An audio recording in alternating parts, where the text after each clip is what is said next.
So I'll just run through a quick intro to the sample solution before I actually show you the SOLIDWORKS model and start drawing. So you have to complete the plan elevation of the cut prism. So you're given the auxiliary elevation, you project your points down to plan. The line here and this line here are at this altitude in elevation. Okay, the outside lines, okay, are at this altitude in the auxiliary elevation. I'm going to say auxiliary elevation in a moment ago, and the base ones are the interior ones. So once you complete your plan, you take your points up to elevation. Then to find the true shape, this is one of the ways you can rotate the surface, project the points down parallel to the HT, and project the points from plan perpendicular to the HT until they intersect.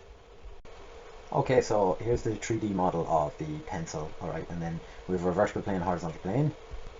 So now the hexagonal prism is being cut by an oblique plane. So here's a portion of the oblique plane. There's the VT, there's the HT, right? So that surface slices the hexagonal prism. So there we get it cut away. And then I'm just going to temporarily hide this. So you can see what it's like there in elevation and plan. So there's it in plan. Now I'll turn back on the surface. Okay, so this is the auxiliary elevation we're given. So we can bring the points from the auxiliary elevation, all right, back to complete our plan. So watch here now. Look, if we go and look perpendicular to the plan view, it's the points on the auxiliary elevation are being brought back to the plan view, and then the heights remain the same. But as you'll see in the drawing, these two lines here, okay, or that face, that's at the top of it, and the outside two lines, so this one here, the outside two ones in plan, okay, that is the wrong one there, they're in the middle in elevation, right? And now then, and the heights remain the same. Look, the heights are directly the same. And then to find the true shape, right, we're going to rotate the surface until it rests onto the horizontal plane. Right, so what's happening is, okay, we're going to rotate the surface down about the HT, right, where the plane intersects the horizontal plane, and we get the true shape, okay, onto the horizontal plane. There's the rotation lines in our auxiliary elevation. Here's the lines parallel to the HT in plan, so they're parallel to the HT in plan. And then the arcs, okay, in plan are perpendicular to the HT in plan.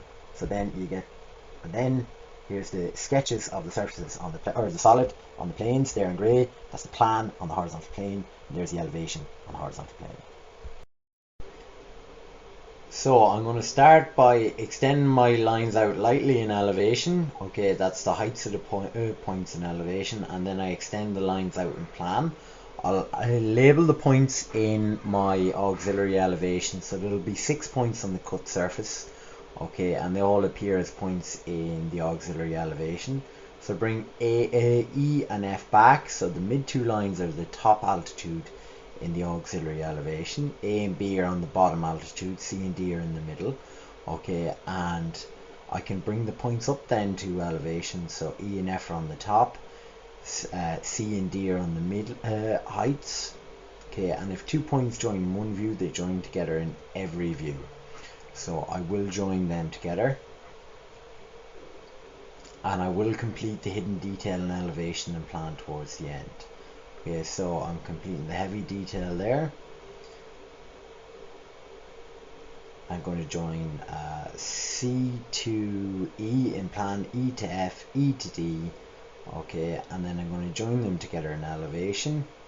Okay, and extend those lines, and that's hidden detail. So I have 2 hidden details in plan that I will do later.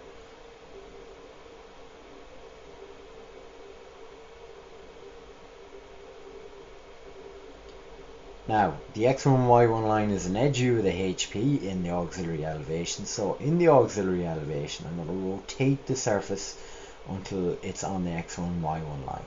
And the reason the cut surface appears as an edge is because lines on it appear as points. Now, I'm bringing the lines there are the points perpendicular to the HT in plan. Now you see my compass rotating the points onto the X1, Y1 line. And these arcs appear as lines in plan that are already drawn. Now they're brought from the X1, Y1 line back parallel to the HT, and where they intersect the relevant positions is where they are. So F1, E1, C1, D1, and then B1 is on the HC, and then I can join them together, and that's the true shape of the cut surface, because it's now resting on the horizontal plane, so you're looking perpendicular to the surface in plan. And then I have to draw in the remaining hidden detail lines there, and that's it. Cheers, thank you, bye bye. Don't forget to like and subscribe.